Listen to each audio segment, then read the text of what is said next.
Es fácil ser humilde cuando te mantienes en la presencia de un Dios santo. ¿Quieres ver a alguien realmente orgulloso? Te mostraré, en realidad, a alguien inseguro. Porque el orgullo muchas veces es solo una máscara, una fachada para esconder un alma que tiembla por dentro.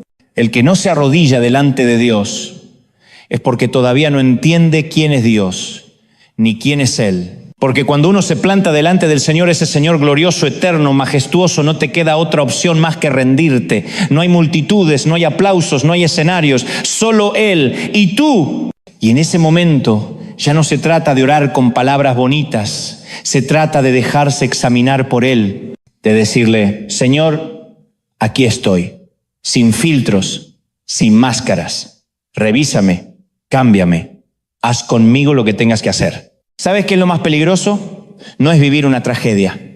Lo más peligroso es vivir una vida playita, suavecita, de superficie. Esa vida en la que dices: a mí me va bien, no tengo grandes problemas. Y yo te digo, si todo en tu vida es tan cómodo, si nada te aprieta, si no hay lucha, si no hay proceso, dudo sinceramente que estés caminando en un propósito. Porque Dios no procesa a cualquiera. Él procesa a quienes ha llamado para cosas grandes, y cuando te está procesando no es para castigarte, es para enseñarte a administrar sus graneros. Él quiere ver si puedes ser confiable. Cuando pasas por tiempos de escasez, tiempos en los que los números no dan, tiempos en los que la nevera está medio vacía, Dios está mirando. Observa si sigues celebrando, si el gozo de tu hogar permanece, si no dejas que la escasez te robe la alabanza. Porque si tu alegría depende del saldo de tu cuenta bancaria, entonces no es verdadera alegría, es comodidad. Pero cuando logras que tus hijos estén agradecidos incluso por un trozo de pan, cuando los ves reírse aunque no haya lujos, ahí es cuando Dios dice: este sí, este puede administrar graneros. Este puede manejar la abundancia sin olvidarse de mí. Porque si fuiste fiel con poco, entonces estás listo para mucho.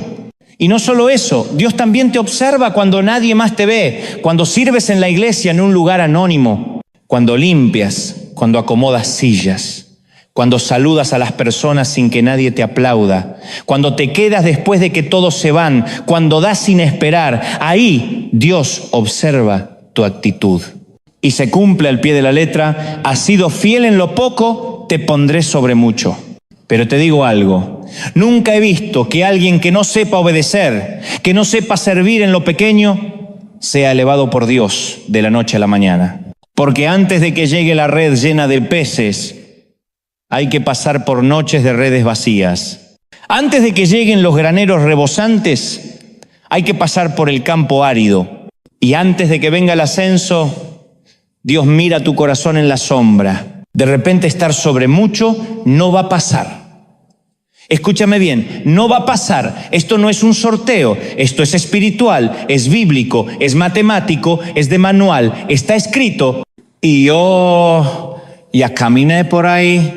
A veces veo cómo algunas personas salen de iglesias, ministerios, relaciones, incluso empresas, y por cómo salen, yo ya sé cómo les va a ir. ¿Sabes por qué? Porque yo ya estuve ahí, ya lo viví. Y lo peor, lo más duro para mí como papá espiritual, sería verte repetir mis errores, verte pasar por lo mismo que yo pasé, porque sufrí. No te hablo desde la teoría, te hablo desde las rodillas peladas, desde las noches de llanto, desde los silencios de Dios.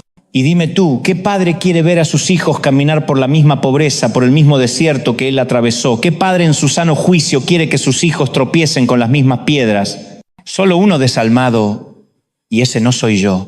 Por eso me duele ver gente que sale con un espíritu de mosquito. Sí, así, con ese zumbido quejoso, con resentimiento, con veneno. Gente que ya no vuelve, porque una vez que te chamusca el orgullo, si no te dejas sanar por Dios, te vuelves irrecuperable. Y cuando huelo eso, ese olor a humo, a chamuscado, me dan ganas de gritarles: no tires tu propósito por la borda. Agradece este tiempo, porque aunque ahora no lo entiendas, el proceso es parte del propósito. Y el propósito no es lo que tú logras, es en quién te estás convirtiendo mientras caminas con Dios, porque el Dios de los sueños es más importante que los sueños de Dios. Entonces sí, Dios te lleva a veces por un embudo, por un valle estrecho, por un túnel sin señal. ¿Para qué? Para encontrarse contigo, para que lo veas cara a cara. Y cuando lo conoces de verdad, cambia todo. Tu orgullo ya no tiene con qué inflarse. Los pájaros no se te suben a la cabeza por cualquier tontería. Mantienes la humildad, la sencillez. Yo puedo reírme de mis errores, de mis torpezas. Puedo hacer bromas de mi propio orgullo, porque sé que cada día, aunque me cuesta horrores, estoy creciendo un poquito más. Sé que Él me sigue moldeando. Y si eso es parte del proceso, bienvenido sea. A mí todavía me falta. Sí, me falta mucho, me falta de la plenitud de Cristo y me va a seguir faltando hasta que Cristo regrese o hasta que me toque bajar al sepulcro. Voy a seguir creciendo, porque mientras tenga aliento, mientras tenga latidos, Dios todavía tiene propósito para mi vida. ¿Y tú crees que tienes propósito para Dios? Dímelo de corazón. ¿Lo crees de verdad? No me lo digas por decir. ¿Lo crees de verdad? Porque si lo crees, entonces prepárate, porque Dios te va a moldear. Oh, sí, te va a moldear como el alfarero moldea el barro. Y eso no es poesía, es proceso. Te va a desarmar si es necesario. Va a romper estructuras que construiste con tus propias manos. Va a tomar el cincel del cielo y empezar a raspar las partes ásperas de tu carácter. Va a cortar, va a tallar y a veces va a doler. Pero agradece. Agradece cuando eso pase.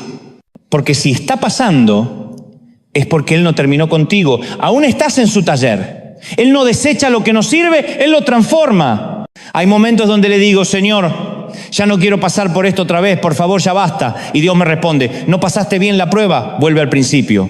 Porque así es el maestro. Si no aprendiste la lección, te la repite con amor hasta que tu carácter esté a la altura de tu llamado.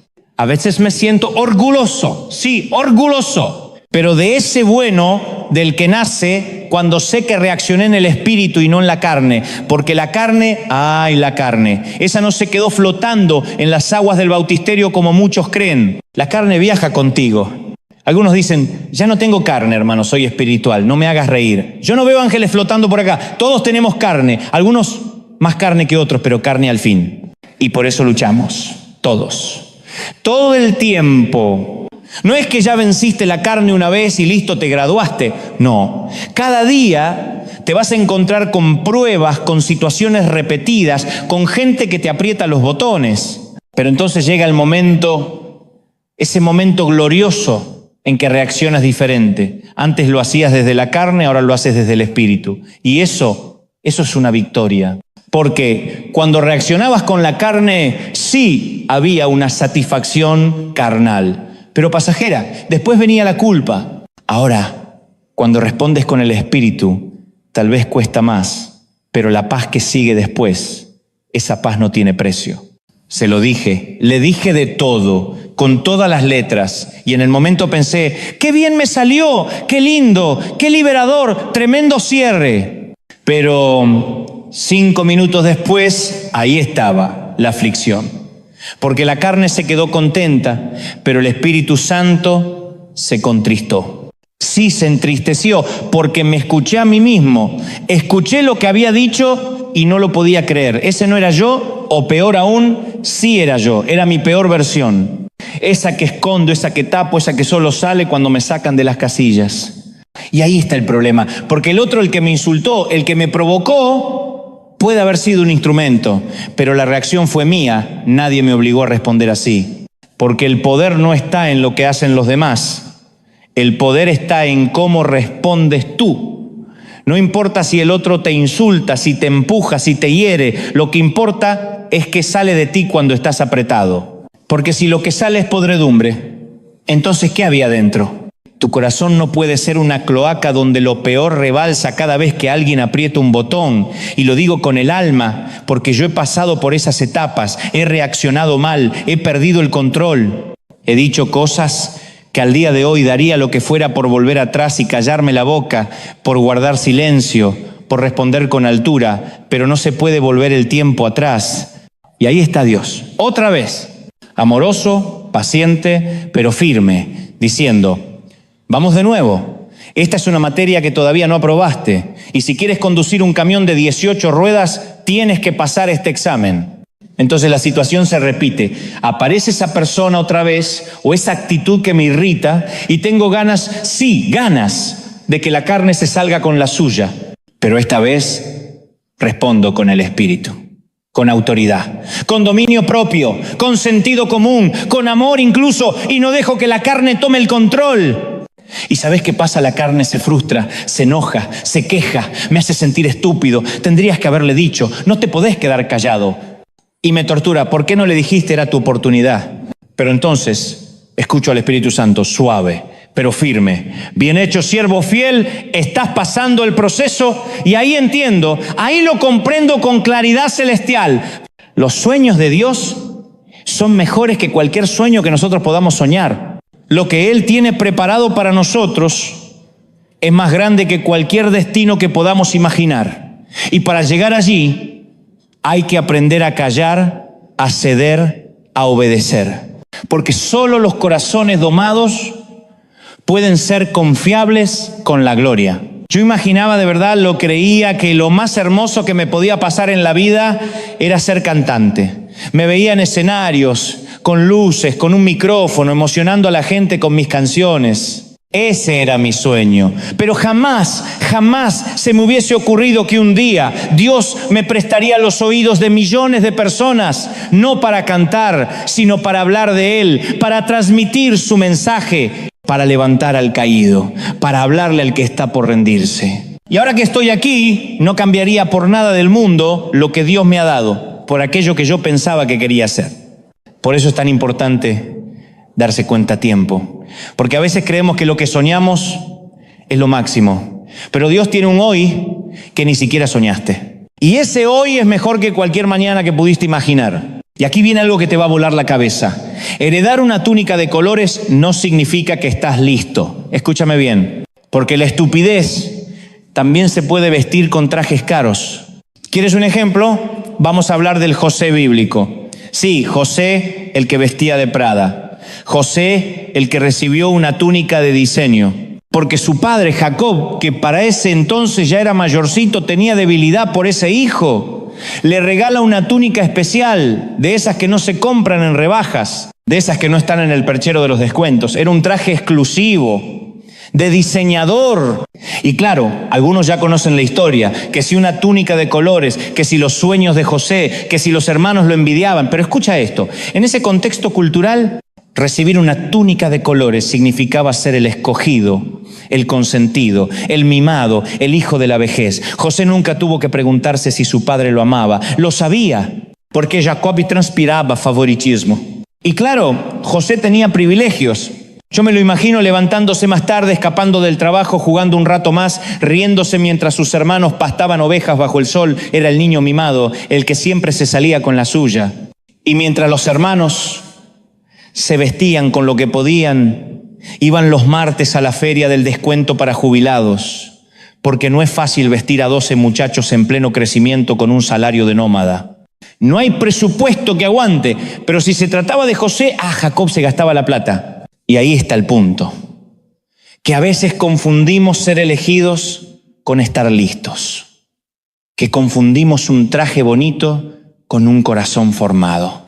Pero Dios no trabaja con túnicas, Dios trabaja con carácter. Y antes de que José gobernara Egipto, Dios tuvo que quitarle la túnica, romperle el ego, meterlo en una cisterna, venderlo como esclavo, llevarlo a la cárcel y recién ahí, José estuvo listo para su propósito. Papá, quiero Prada. Y sí, Jacob se lo compró. En aquellos días la vestimenta no era solo una cuestión de estética, era una expresión del estatus. Lo que llevabas puesto hablaba de quién eras, de cuánto valías para tu entorno. Y José tenía un traje que lo hacía especial. Y él también lo creía, se sentía llamado, se sentía diferente, se sentía importante. Pero lo que José todavía no sabía, y muchos tampoco saben hoy, es que un llamado no lo determina la ropa, ni el favoritismo, ni el aplauso, ni siquiera la gracia visible. Un verdadero llamado lo define el carácter. Porque hay muchos que se emocionan fácilmente con los regalos de Dios. ¿Y cómo no emocionarse? Un ministerio, una pareja, una oportunidad, un don, ¿quién no quiere eso? Pero lo que no saben es la fortaleza que se necesita para sostener ese regalo. para mantenerlo, para no destruirlo. Porque sin el carácter de Dios no se llega lejos.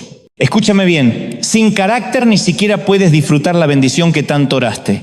Por eso hay personas a las que Dios ama, pero no puede prosperar financieramente. Y lo digo con todo respeto, si alguien se siente aludido, no es contra ti, es una verdad espiritual. Hay gente que si tuviera más dinero, se alejaría de la iglesia, cambiaría sus prioridades, se olvidaría de Dios. Entonces Dios, que todo lo ve, dice, lo voy a mantener con lo justo, porque su carácter todavía no está capacitado para administrar más. Y esto no es juicio, es amor. Dios prefiere retener la bendición antes que perderte a ti. Porque hay quienes, en cuanto se ponen la túnica del favoritismo, se desubican. Se sienten el niño consentido, el centro del universo, la cereza del postre. Y entonces Dios tiene que permitir que la vida les dé un par de buenos golpes. No para destruirlos, sino para ubicarlos.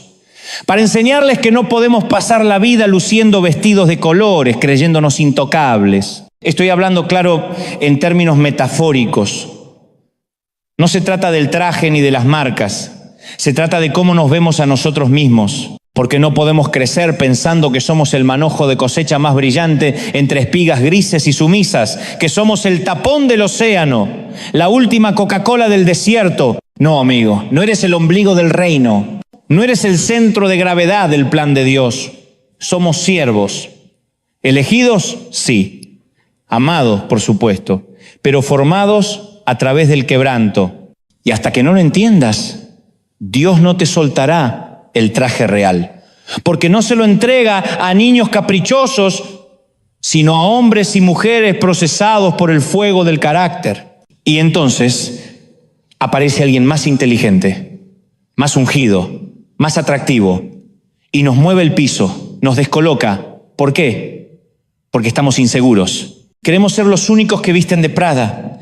Queremos que no haya otro con túnica de colores. Queremos exclusividad espiritual. Pero lo que nadie ve es que debajo de ese traje de diseño muchas veces escondemos el miedo a perder la posición, el miedo a que venga alguien mejor, el temor a que el favor de Dios se traslade a otro. José no solo tenía una túnica, también tenía sueños. Y en la época de José los sueños no eran cualquier cosa, no eran una pizza mal digerida. Eran mensajes proféticos, revelaciones del cielo. Y uno podría pensar, bueno, José recibe estos sueños tan impresionantes y tiene sentido común. Se guarda el secreto, no los cuenta. Pero no, el muchacho no tenía filtro. Imagínate la escena, sus hermanos ya lo odiaban. Ya estaban hartos de verlo desfilar con su túnica de diseñador, mientras ellos vestían con lo que encontraban en la feria de descuentos. Ya lo veían como el mimado, el diferente, el que no se ensuciaba las manos. Y un día, José los reúne a todos, sí, así como quien arma una conferencia de prensa y les dice, che, escuchen mi sueño, estaba soñando, ¿no? Y en el sueño estábamos todos en el campo, cada uno con su manojito de trigo, y de repente el mío se levanta, pum, así, imponente. Y los de ustedes se inclinan ante el mío. ¿No es genial? Los hermanos se miran entre ellos. Uno piensa, ¿está hablando en serio? El otro ya está afilando la mirada. Y José sigue, esto significa que un día yo voy a gobernar sobre ustedes, yo voy a dar órdenes y ustedes van a obedecer, van a inclinarse literalmente ante mi autoridad. Vamos, practiquemos. Juguemos al manojo parlante.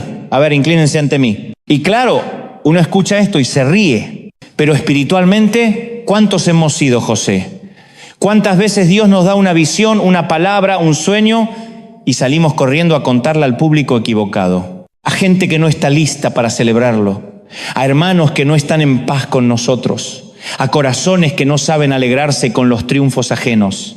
Y ahí es cuando Dios dice, este muchacho tiene el don, pero le falta el carácter. Vamos a trabajar eso primero, porque no basta con soñar, no basta con tener la túnica.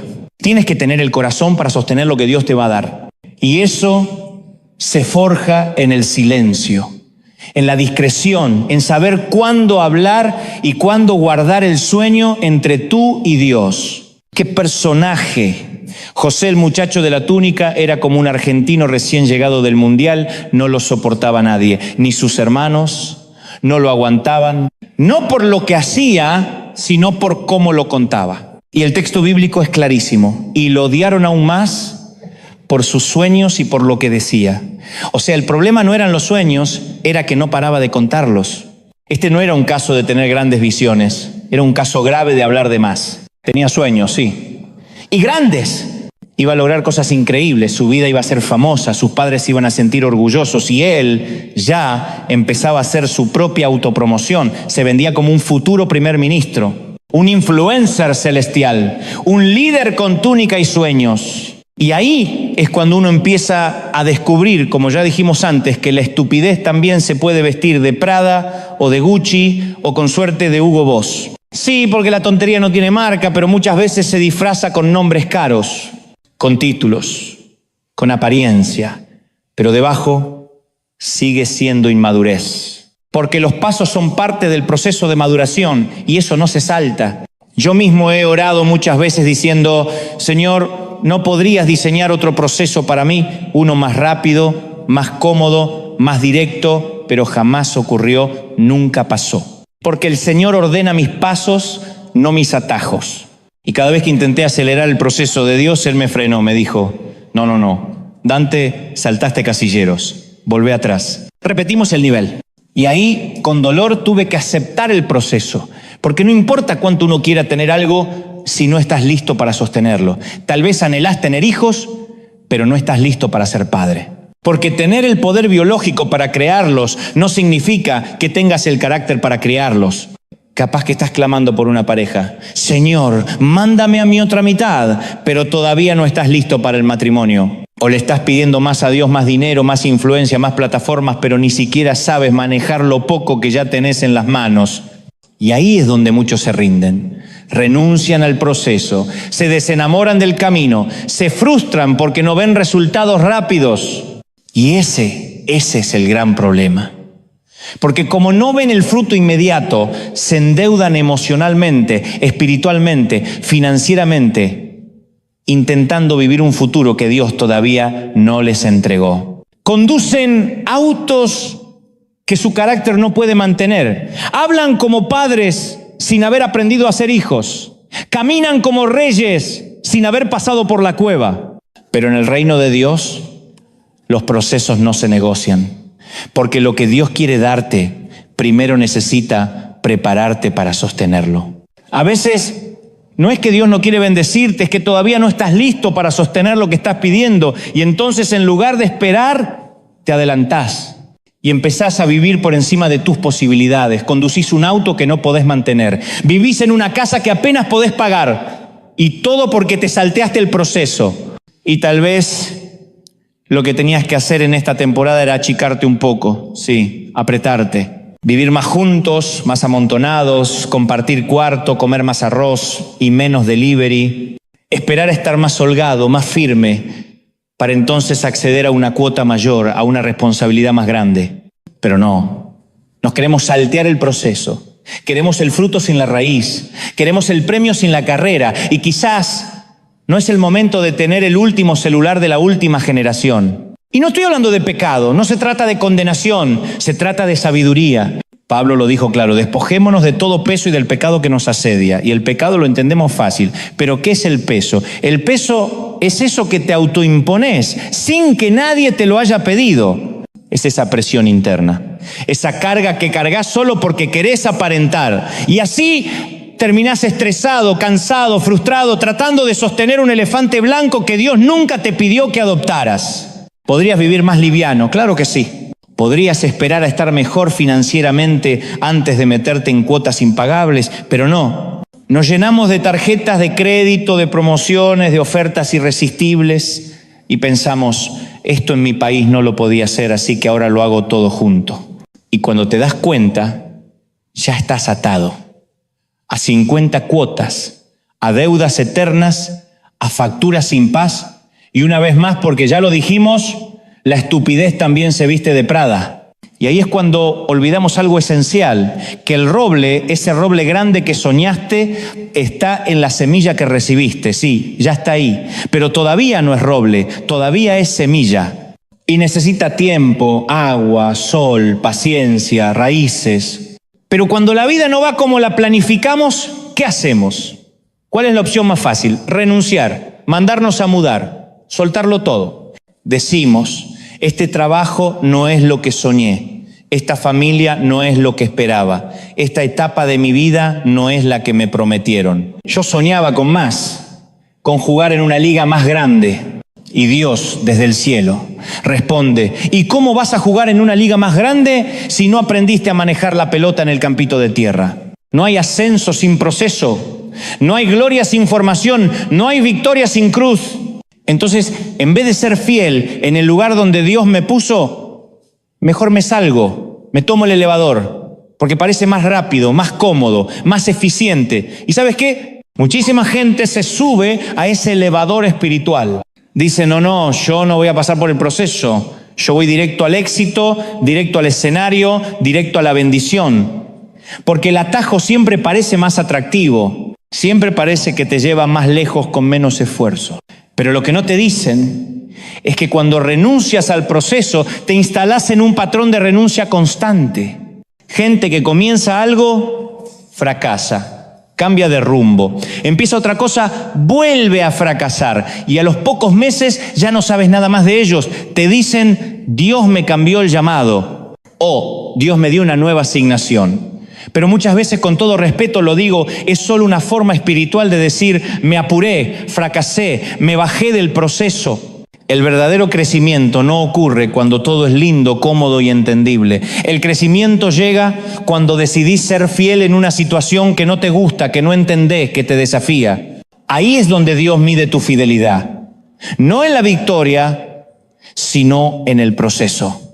Porque en el reino, el proceso siempre precede al logro. Siempre. Primero viene la cruz, después la resurrección. Primero el horno de fuego, después el ascenso. Y escucha esto, Dios no comparte su gloria con nadie.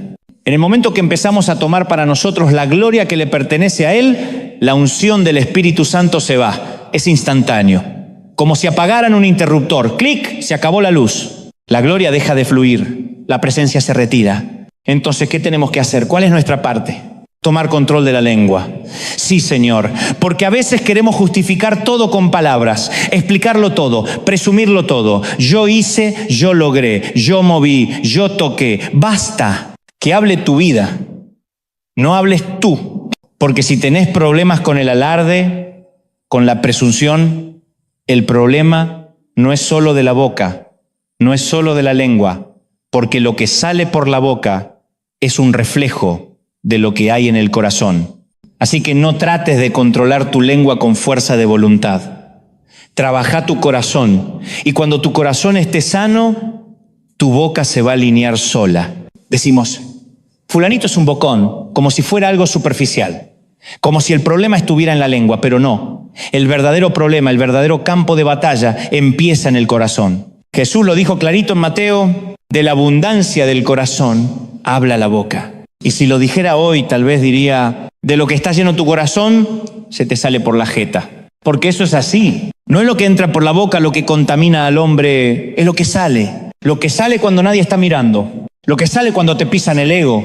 Lo que sale cuando te critican, ahí se ve lo que realmente hay adentro. Y por eso, mi querido, si tienes problemas con lo que sale de tu boca, si se te escapan palabras que hieren, si explotas con facilidad, si hablas sin pensar, no es la lengua el problema, es el corazón. Hay que hacerle una radiografía al alma, porque lo que uno guarda en el pecho, tarde o temprano, se desborda por la boca. El orgullo, por ejemplo, el orgullo siempre quiere opinar. Nadie le pide nada, pero ahí va, se mete. ¿Quién que decir quién es? ¿Qué hizo? ¿Qué va a hacer? Se le nota en la mirada, en el tono de voz, en la manera de interrumpir. El orgullo no se cala ni con cinta adhesiva. Y cuando el orgullo está en el corazón, créeme, no necesita micrófono. Él solito encuentra la manera de salir. Y sabe que muchas de las veces que yo me metí en problemas cuando era joven, y fueron varias, fue porque hablé de más. Metí la pata por no saber cerrar la boca. Y aprendí que es muy fácil parecer humilde cuando no te están empujando el ego. La verdadera humildad se ve cuando tienes razones para hablar, pero eliges el silencio. Cuando uno permanece en la presencia de un Dios santo, es imposible salir de allí con el pecho inflado de orgullo. Muéstrame a un tipo orgulloso y te voy a mostrar a alguien que no ha estado en el altar. Te voy a mostrar a un hombre que quizás habló de Dios, pero no habló con Dios. Porque cuando te arrodillas delante del Creador, cuando su presencia te envuelve, cuando te desnuda el alma, ahí no hay espacio para la arrogancia. En la presencia de Dios no se habla de hazme famoso, dame multitudes, bendice mis redes sociales, ábreme puertas para ir a las naciones. No, en la verdadera oración uno no se presenta como si estuviera delante de un genio de la lámpara. Uno llega a ser examinado, porque estar en la presencia de Dios no es para manipularlo, es para que Él nos transforme. Y créeme, si te dejas examinar de verdad, es muy difícil salir de esa habitación con el corazón altivo. Cuando Él pone su mano sobre tu pecho y te muestra quién eres, ahí se cae la fachada, la etiqueta, el personaje. Mira, si tú me preguntas cómo fue que ese muchacho impulsivo, terco, lleno de orgullo, llegó a convertirse en el hombre que por la gracia de Dios hoy predica en escenarios, no fue que me volví más santo, fue que aprendí a quedarme más tiempo con Dios, a no salir corriendo, a no llenar el silencio con palabras vacías. Aprendí a estar. Moisés lo entendía perfectamente. Él no buscaba simplemente cumplir una misión. Él quería una relación. Moisés no estaba enfocado en la tierra prometida. Quería ver el rostro del que le había prometido. Y aunque ya tenía un llamado, él era el libertador de Israel. Eso estaba claro, así decía. Muestram tu rostro. Porque Moisés entendió que el rostro de Dios es más valioso que los sueños de Dios. Y hoy yo te digo, si no estás seguro de tu llamado, si tienes dudas sobre tu propósito, no persigas el sueño, persigue al dador del sueño. Ve tras su rostro y todo lo demás te seguirá. Yo no quiero un culto más, no quiero otra reunión vacía.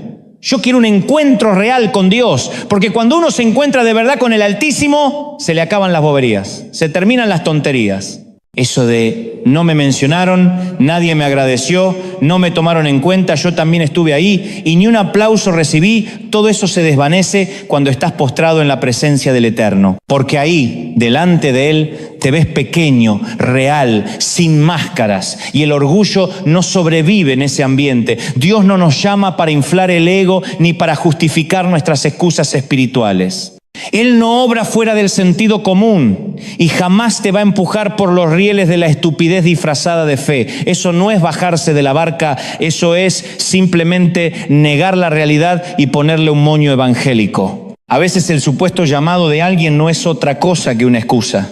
Tal vez ese muchacho no quería volver a la fábrica, tal vez ya no soportaba madrugar los lunes, quería quedarse en la cama, vivir sin jefes ni horarios. Pero es más bonito decir, Dios me está pidiendo que deje el trabajo. Claro, y la próxima semana dirá que Dios le pidió que mate a su suegra, aunque más de uno lo haya pensado. Pero no, Dios no te pide locuras. Dios no valida tus caprichos ni tus ganas de escapar de la responsabilidad. Y eso tiene nombre. Los psicólogos lo llaman el síndrome del impostor. Tratar de vivir una vida falsa para esconder la baja autoestima, la inseguridad. No quería hacer algo diferente. Quería figurar. Quería su foto en la portada. Quería ser famoso en el reino. A ese síndrome le llaman querer ser cabeza de ratón en lugar de cola de león. Pero el llamado real no se trata de figurar, sino de servir. Y si lo que te mueve es el aplauso, no es un llamado, es una herida que necesita sanidad. Hay personas, y estoy seguro de que conoces a más de una, que prefieren ser la estrella de su barrio, el número 10 del equipo local, el ídolo del campeonato de la plaza, antes que sentarse en el banco de suplentes de un club internacional. Prefieren ser grandes en un escenario pequeño, que pequeños en un escenario grande. Y no estoy inventando nada. Hay jugadores que dicen con orgullo, me llamaron de Europa. Y uno piensa, ¡guau! ¿De Europa? ¿Vas al Barcelona? ¿Al Real Madrid? No.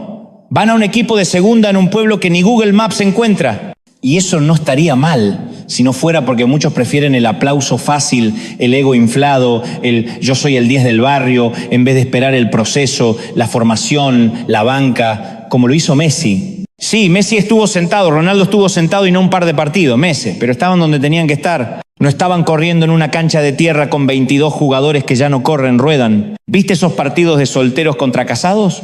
Todos están más cerca de ser árbitros que futbolistas. El gordo mete un gol y corre como si hubiera ganado la Copa del Mundo. El arquero ni se tira, solo dice, la próxima te la atajo. Y el público, su tía, su primo y un perro que ladra cuando hacen un gol, pero para muchos eso es suficiente. Ganamos 32-11, dicen, como si eso fuera el maracanazo.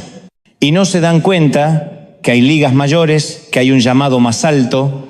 Dios nos libre del estrechamiento mental de los vanidosos, de los que prefieren una corona de cartón en un castillo de arena antes que esperar el momento de entrar al palacio verdadero. Porque esto no solo pasa en el fútbol, pasa en la vida, en el ministerio, en los sueños. Dios no te está llamando a ser el número 1 del barrio, te está preparando para las grandes ligas del propósito eterno. Pero para eso, a veces hay que sentarse, hay que callar el ego. Hay que entender que nuestro valor no está en el regalo que recibimos, sino en la relación que tenemos con el Padre. ¿Y sabes qué? Eso fue lo que José no entendió al principio. Él cometió un error, confundió el regalo con la identidad.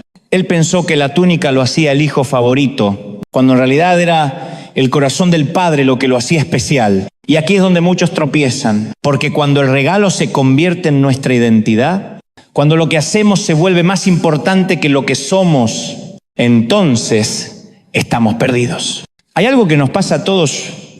Cuando Dios nos da un regalo, un talento, una oportunidad, lo abrazamos con tanta fuerza que a veces, sin darnos cuenta, nos quedamos atrapados en el regalo y no en el dador. Y claro, mientras estamos sirviendo, predicando, tocando, liderando, aconsejando, sentimos que Dios está con nosotros, sentimos que somos útiles, pero el día que nos toca sentarnos, el día que no nos llaman, el día que no hay púlpito, no hay micrófono, no hay plataforma, entonces comenzamos a pensar, ¿será que Dios ya no me ama? ¿Será que ya no tengo gracia? ¿Será que el favor se fue? No y 1000 veces no. El problema es que cuando tu identidad está basada en lo que haces y no en quién eres, vas a vivir subido a una montaña rusa emocional. Y eso es peligroso. Es espantoso ver cómo hay gente que va de congregación en congregación como quien cambia de camiseta de fútbol.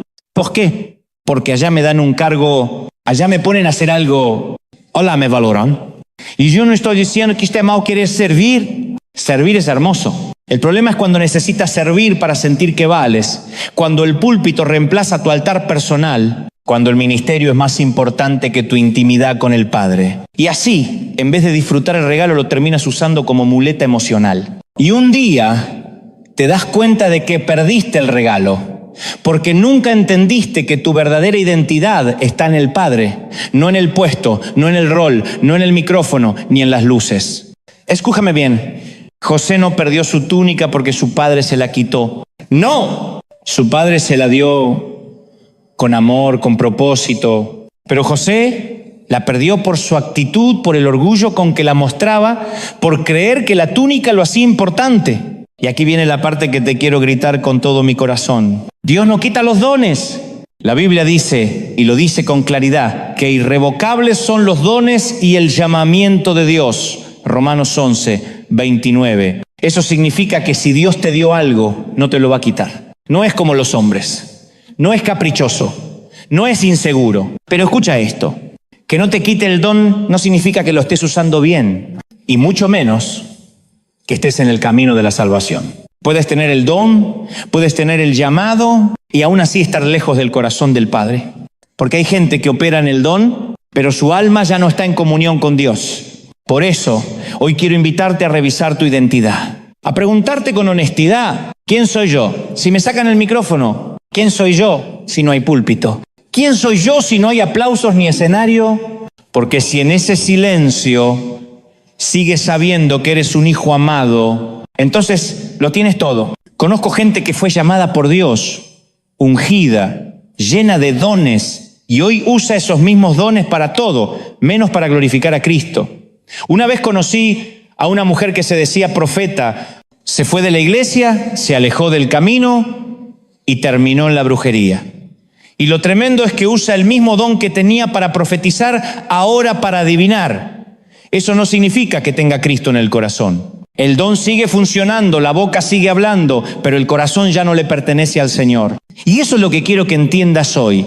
Que puedas predicar, cantar, profetizar o enseñar no significa necesariamente que estés bien con Dios. Puedes tener elocuencia, pero no unción. Tal vez mañana no me toque predicar y quizás siga teniendo la misma energía para hacer otra cosa, porque el don no se va porque saliste de la iglesia, pero puede desviarse si el corazón se desconecta del cielo. Y eso pasa mucho.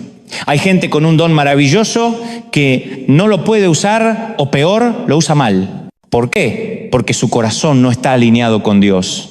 Porque cuando el corazón se pierde, el don pierde su propósito. José recibió su túnica de colores a los 17 años, era joven y era orgulloso, soberbio. Algunos dicen medio en broma que parecía argentino, pero yo creo que era más bien una mezcla de salvadoreño y mexicano con actitud de influencer. La Biblia dice que José pastoreaba con sus hermanos, pero traía un mal reporte de ellos a su padre. Quizás los hermanos no eran santos, pero José ya se sentía con derecho de juzgarlos. Y cada vez que alguien se cree con autoridad para medir la espiritualidad de otro, eso revela orgullo. Esa actitud de sí, tengo errores, pero fíjate en aquel, es orgullo espiritual maquillado. Ahora, ¿por qué Dios le daría un sueño tan grande a un muchacho de 17 años? ¿Por qué no esperar a que madure un poco? Porque Dios no llama a los perfectos, llama a los dispuestos. Y a veces llama a los que todavía tienen que crecer porque el proceso los va a moldear. José no necesitaba otra túnica, lo que necesitaba era otro corazón. Y eso es lo que Dios está haciendo contigo también. La respuesta sencilla es esta. Entre la túnica y el trono siempre habrá escalones. Nadie llega al propósito de Dios sin pasar por procesos. Nadie corona sin primero descender. Pero hay algo que constantemente sabotea ese proceso, el orgullo. Y el problema es que la mayoría de nosotros intentamos lidiar con el orgullo como si fuera una maleza. Cortamos las ramas visibles, lo que se ve, lo que decimos, pero nunca vamos a la raíz. Entonces nos volvemos expertos en podar conductas, pero no en transformar el corazón. ¿Y cuál es la raíz del orgullo? ¿Qué es lo que lo alimenta? La inseguridad. Siempre, sin excepción. La inseguridad es la raíz del orgullo. Es bíblico, es emocional, es espiritual. Si conoces a una persona orgullosa, te aseguro que detrás de ese lenguaje pomposo, de ese comportamiento altanero, hay una persona profundamente insegura que intenta disfrazar su miedo con apariencias. Ese que dice, Dios me va a usar de una forma explosiva.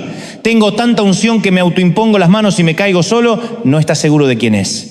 Ese que no deja que nadie le ministre, que no escucha a nadie, que se mueve solo, que tiembla solo, que predica solo, que no rinde cuentas, está operando desde el temor de no ser suficiente.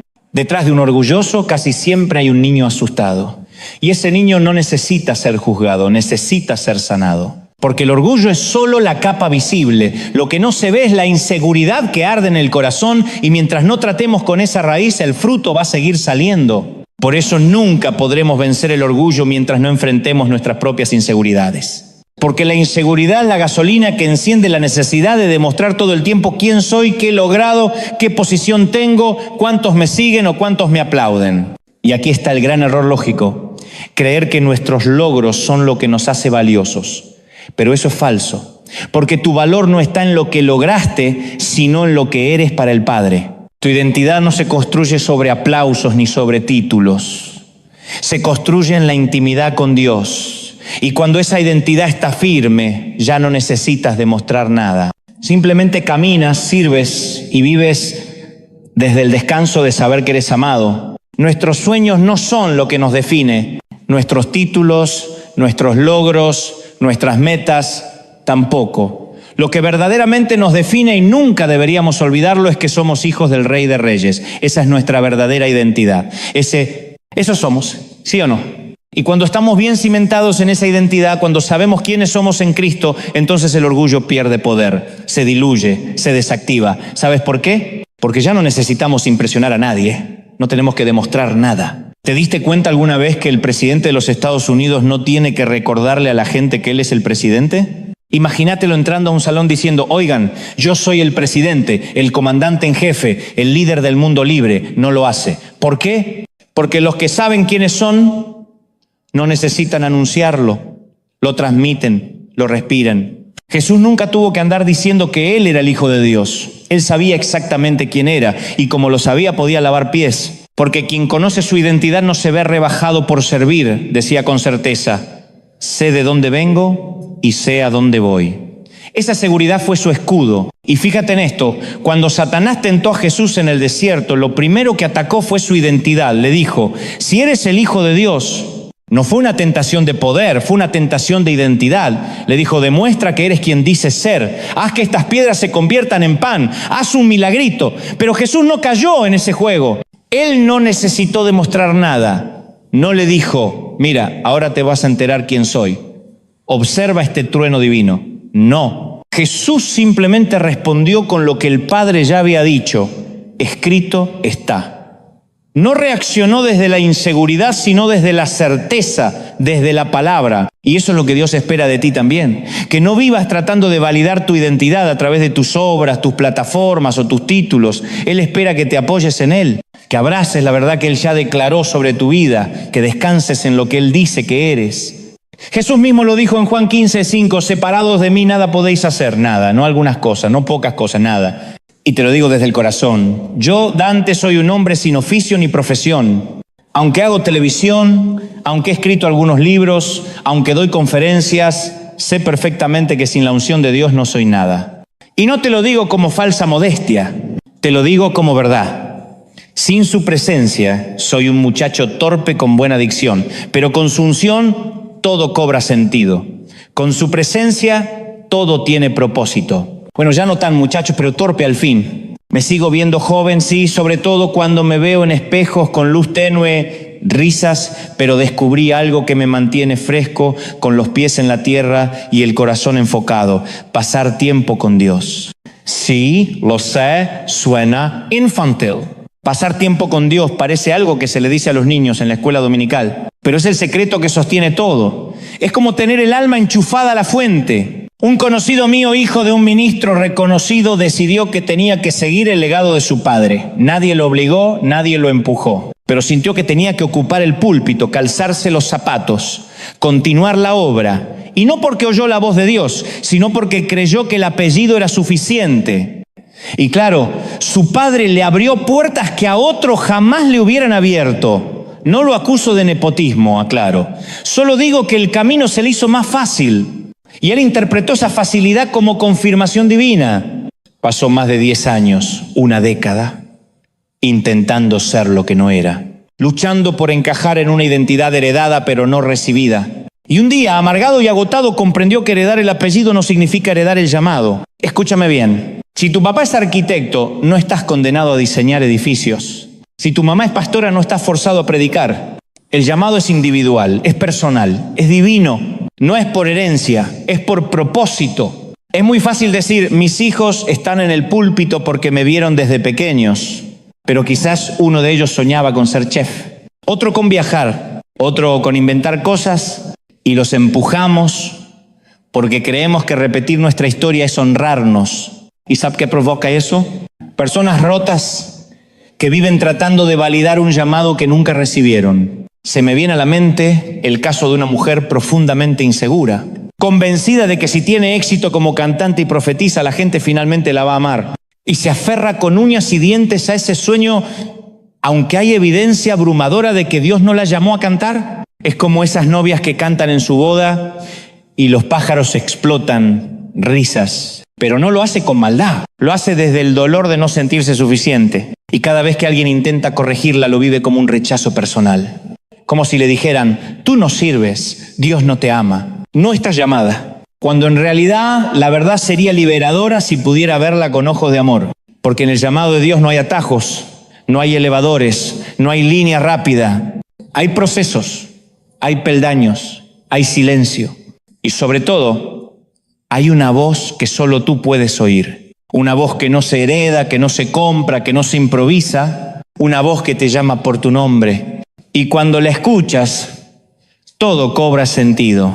En el llamado de Dios, nadie puede tomar el elevador. No funciona así.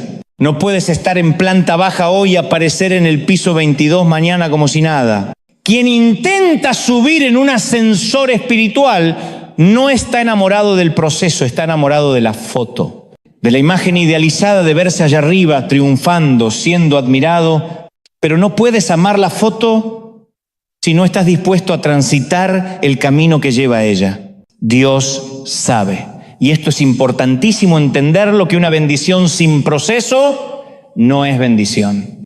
Una bendición que llega demasiado pronto puede convertirse en una maldición. ¿Quieres pruebas? Busca la historia de quienes ganaron la lotería, especialmente esos que no tenían ni un colchón donde dormir antes de que les cayera el billete premiado. Mira lo que pasó con boxeadores que ganaron millones en una sola noche, o futbolistas que firmaron contratos siderales sin siquiera haber madurado emocionalmente. ¿Dónde terminan muchos?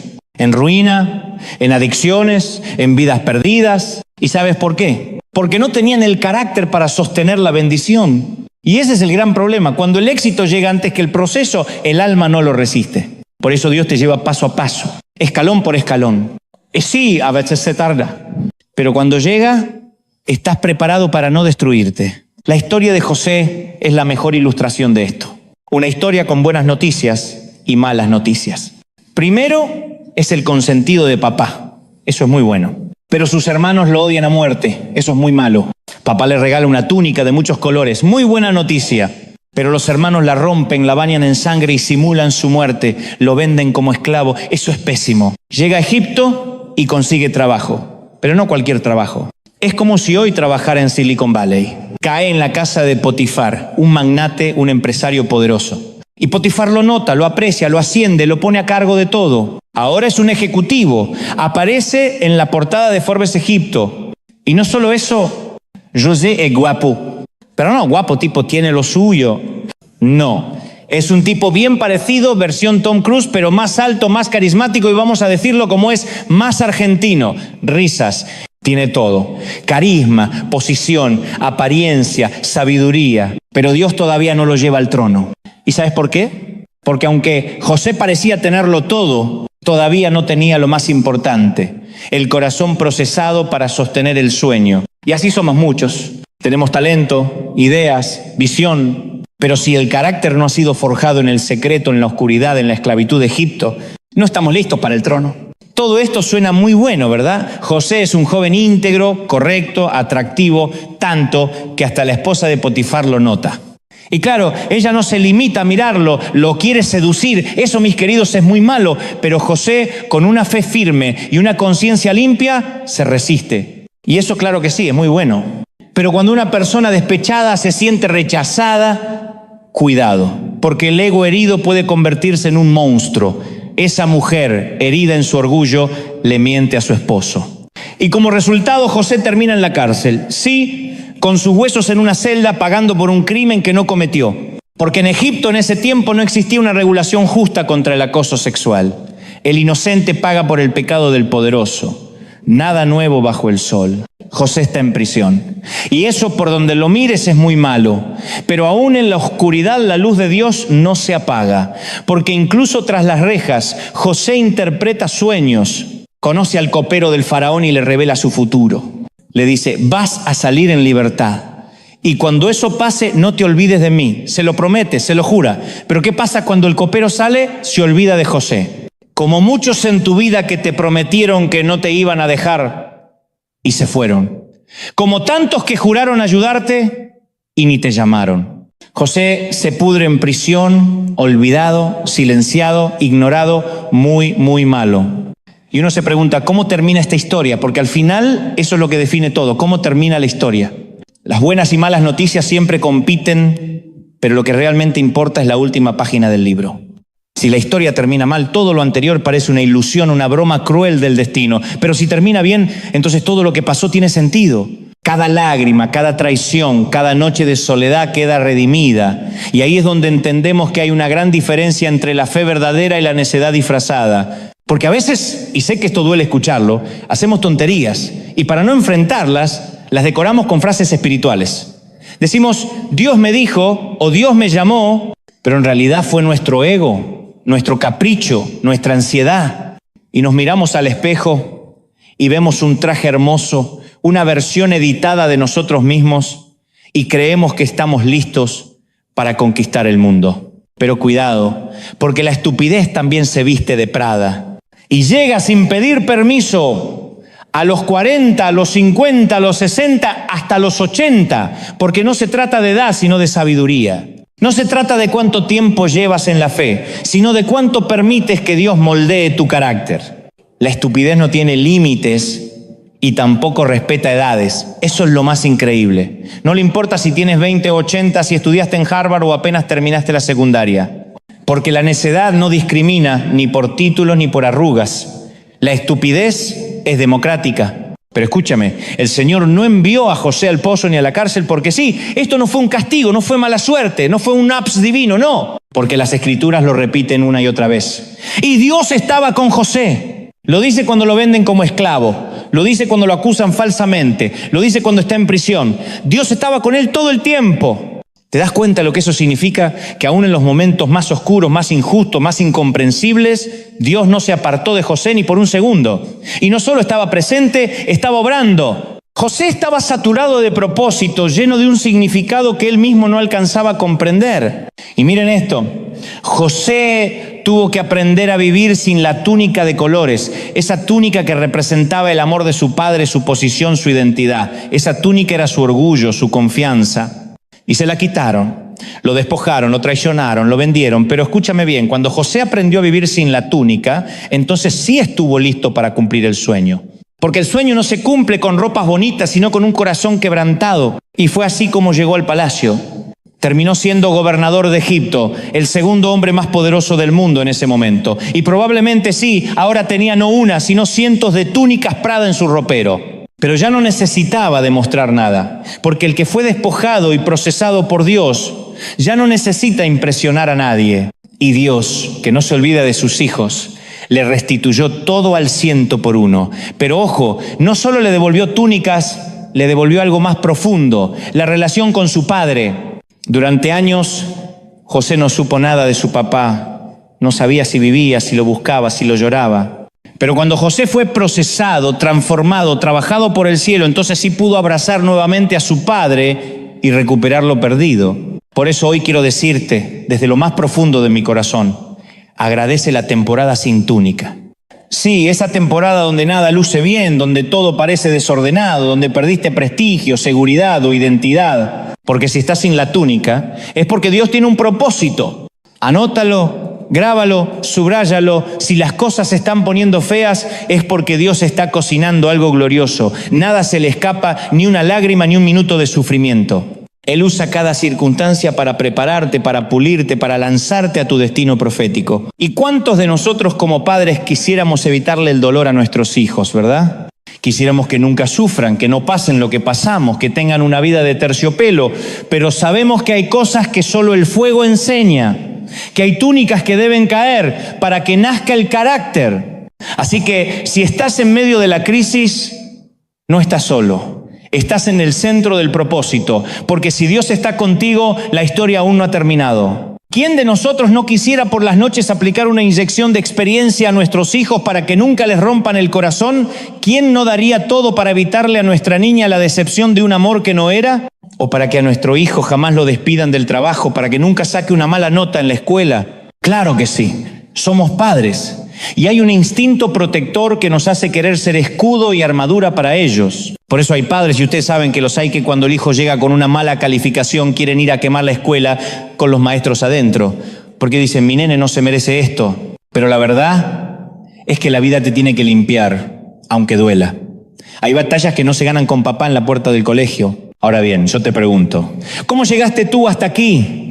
¿Quién de nosotros salió de una cajita de cristal envuelta en algodón? ¿Quién vivió en una burbuja esterilizada? Nadie. Todos llevamos cicatrices. Todos tenemos moretones del alma. Todos hemos tenido que masticar tierra antes de saborear victoria. Yo, por ejemplo, pasé años predicando en campamentos pequeños donde me ponían a la peor hora del día. Sí. Después del fútbol, de la pileta, del almuerzo, de la siesta, venían todos sudados, medio dormidos, medio aburridos.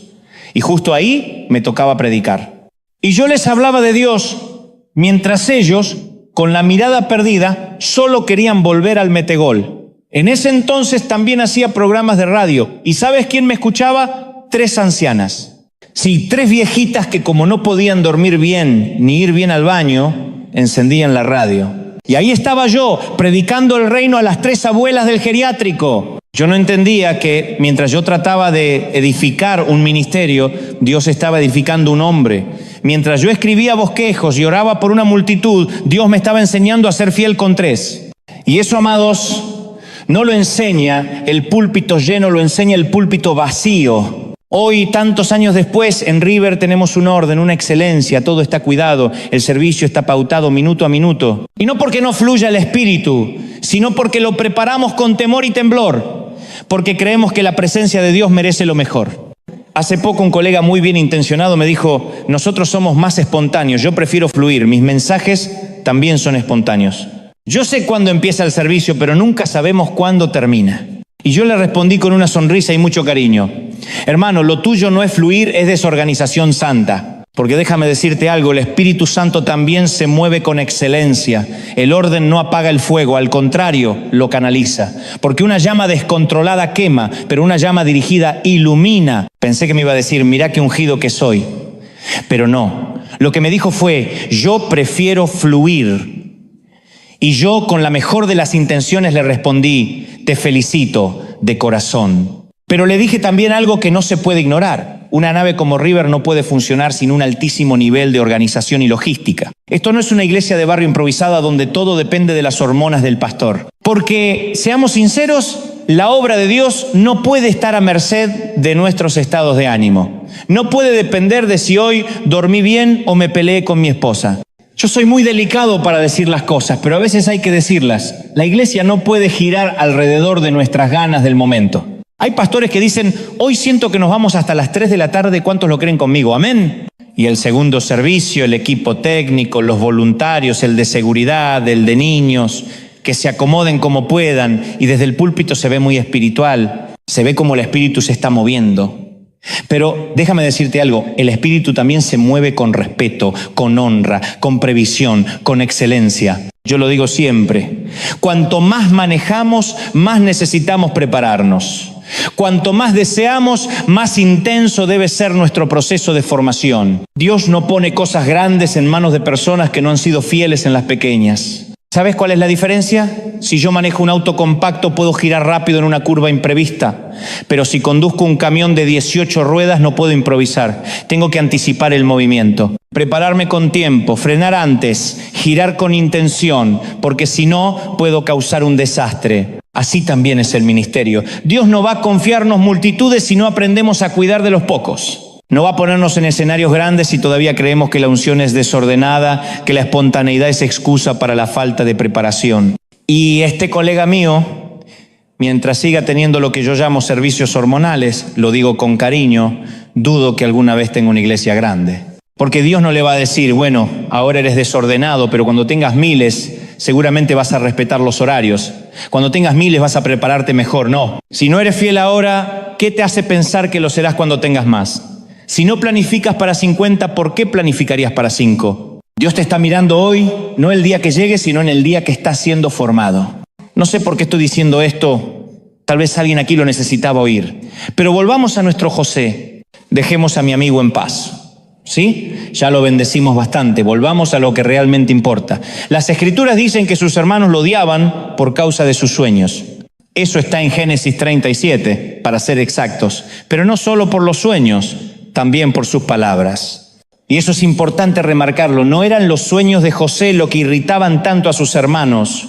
No era el contenido de la visión, sino cómo hablaba de sí mismo. Era la forma en que lo contaba, con ese tono de miren quién soy, de yo estoy llamado a reinar, de ustedes se van a inclinar ante mí. Y alguien podría decir, ¿y qué culpa tengo yo de que Dios me dé una visión? Ninguna.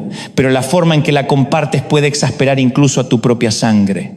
Porque a veces no es lo que soñás, es como lo decís, es el tono, es la actitud, es la arrogancia que se esconde detrás del Dios me habló. Muchachos, vamos a ser sinceros, los de 17 no son los únicos que presumen, Presumen los de 30, presumen los de 50, hasta los de 70. Parece que la vanidad no tiene fecha de vencimiento, hay algo en el corazón humano que siempre quiere que lo vean, que lo reconozcan, que lo aplaudan. Hace muchos años, en Argentina, conocí a un hombre de Dios, un predicador llamado Sanín, un sabio de esos que uno escucha con respeto. Se me acercó después de una reunión y me dijo, hijo, tengo una palabra para ti. La anoté hace tiempo en una hoja lateral de una vieja Biblia que tengo en casa. La frase decía, nunca te preocupes por promocionar tu fuego.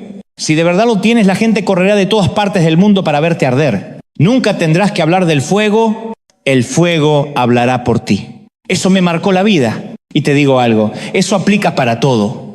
Si tienes un don, no tienes que mostrarlo. Si llevas fuego dentro, el mundo vendrá a verte arder. No promociones tu fuego, vive encendido. Ahora sí, vamos a hacer lo más importante. Vamos a levantar nuestras manos al cielo y vamos a orar juntos. Quiero orar por todos los que están recibiendo al Señor por primera vez. Si esta es la primera vez que escuchás un mensaje así, te invito a que repitas conmigo donde estés, en tu sala, en tu cuarto, en la cárcel, en un hospital, en el desierto, donde sea. Decí conmigo: Señor Jesús, entra en mi corazón, perdona mis pecados. Escribe mi nombre en el libro de la vida. Gracias, Señor. Gracias por perdonarme. Y ahora, todos donde estén, levanten sus manos al cielo. Quiero orar por vos, por tu casa, por tu familia. A vos que estás en Buenos Aires, en Madrid, en Nueva York, en Caracas, en Ciudad de México, en cualquier rincón del planeta. Dios te bendiga, Dios te guarde, Dios te llene, Dios te abrace esta noche. Padre, he transmitido lo que creo que tú me dijiste que dijera. He hablado, Señor, lo que ardía en mi espíritu. Y ahora me uno a este pueblo, me uno a sus voces. Me uno a los niños, a los jóvenes, a los adultos, a los ancianos. Y todos juntos, Señor, bendecimos el proceso. No renegamos del horno, no maldecimos la espera. Sabemos que está forjando algo eterno. Y por eso, aunque aún no veamos el palacio, te damos gracias por el pozo. Porque todo lo que haces, lo haces bien. Vamos, levanta las manos ahora mismo. Porque Él bendice el proceso. Dile al Señor: gracias. Gracias por este tiempo sin túnica. Gracias por este desierto disfrazado de dolor. Gracias por las noches largas, por los diagnósticos que no entendí, por los hospitales, los panteones, las salas de cuidados intensivos. Porque hoy, sí, hoy, me voy con la confirmación en el alma de que todo esto tiene un propósito, que no ha sido en vano, que no he sido olvidado, que hay un llamado. Y ese llamado, iglesia, es irrevocable. No es negociable, no se cancela, no se revoca por lo que hiciste ni por lo que dejaste de hacer. Mientras predicaba, yo sentía al Espíritu Santo revoloteando aquí y me decía con una voz suave pero firme: dile a mi pueblo que yo no los suelto, que no los dejo hasta terminar la obra que comencé en ellos. Aleluya. Dios no se da por vencido contigo, aunque tú ya te hayas rendido, Él no se rinde. Aunque sientas que cruzaste todas las líneas de su misericordia, aunque pienses que ya es tarde, que Dios se cansó de esperarte, el cielo hoy grita sobre ti: aún no he terminado contigo. Y no lo digo por emoción, lo digo porque lo siento en mi espíritu. Dios te sigue procesando, porque te ha marcado con propósito. Y como hizo con José, sí, José, el soñador incomprendido, el que fue traicionado, olvidado y vendido, así también contigo. Dios va a llevarte a lugares que tú no imaginaste, a escenarios que Él soñó para ti antes de que nacieras, a pasillos de honra que solo se abren para los que han sido triturados en secreto. Él abrirá caminos, los cielos se abrirán delante de ti, y donde pongas tus pies, donde camines, donde toques, ahí estará su bendición. Pero antes viene el proceso. Y el proceso no es un castigo, es una cirugía del alma, porque Dios está trabajando en ti. Está puliendo tu carácter, está moldeando tu temperamento, está sacando brillo al diamante que todavía no viste. Padre, gracias por esta mañana, por esta tarde, por esta noche, en cualquier rincón del planeta donde alguien nos escuche con el corazón latiendo fuerte. Levantamos las manos y te adoramos. Sí, adora conmigo. No importa si estás en casa, en una iglesia, en el hospital o manejando tu auto. Adora, iglesia amada. Dios habló hoy, no solo a River, no solo a un país, sino a cada alma que se conecta a este río de vida que corre por todo el mundo. Dios habló a pastores, a líderes, a ministros heridos que están a punto de tirar la toalla. A esos que luchan con una congregación pequeña, con recursos escasos, con ovejas que a veces se van sin explicación. Los bendigo a los que permanecen, a los que siguen sirviendo aunque nadie les aplauda, a los que lloran en silencio, pero siguen predicando como si nada pasara. Porque ahí, en lo secreto, Dios está escribiendo tu historia y créeme, todavía no termina. Han pasado por divisiones Sí, lo sé. Han atravesado momentos que han desgarrado el alma, separaciones que dejaron cicatrices en la iglesia y en el corazón. Pero escúchame bien, porque esto no es solo un mensaje motivacional. Esto es palabra viva, palabra de Dios para ti. Desde hace semanas el Señor me viene repitiendo lo mismo en mi espíritu una y otra vez. Y hoy, con temor y temblor, vengo a decírtelo de frente: no te entregues, no te rindas, no bajes los brazos. Porque hay una limpieza que está ocurriendo, un saneamiento espiritual. A veces el Espíritu Santo tiene que liberar las arterias de la gracia para que fluya un nuevo mover en medio del pueblo. No te aferres a lo que ya no está. No retengas a los que Dios mismo ha quitado. No llores por las hojas secas que el viento del cielo se llevó. Porque dice el Señor: no te preocupes por aquellos que aparté de tu